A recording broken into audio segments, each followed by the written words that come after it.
If you've ever felt truly alone in the woods, you know the uneasy silence that settles with dusk. But what if you realized, too late, that you were never alone at all? That's what happened to me on my solo trek through the fog-laced hills of Cascadia, a trip meant to clear my head after a bad breakup. The only company I expected was the occasional deer or maybe a curious fox, but late on day 2, I stumbled on a set of footprints, same size as mine, same boot tread, but facing me instead of away. I brushed it off as a trick of the mind, maybe a random hiker doubling back. But as the sun dipped, I kept catching glimpses of those prints crisscrossing my path, always fresh, always pointed straight at me. I pitched camp before dark, uneasy but chalking it up to nerves. When I circled my site to collect firewood, I noticed the prints again. Now there were more, fanning out around my tent in wide arcs, then looping tighter and tighter, never overlapping, as if whoever, or whatever, made them was circling me with a purpose. I called out, voice cracking, but the only answer was the wind rattling through the pines.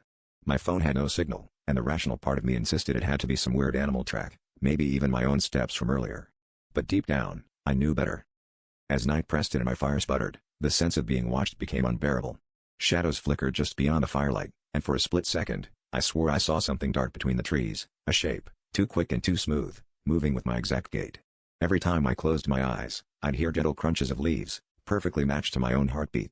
I tried to tell myself it was paranoia, but then I saw new footprints, still warm in the mud, circling closer and closer. They weren't following, they were hunting.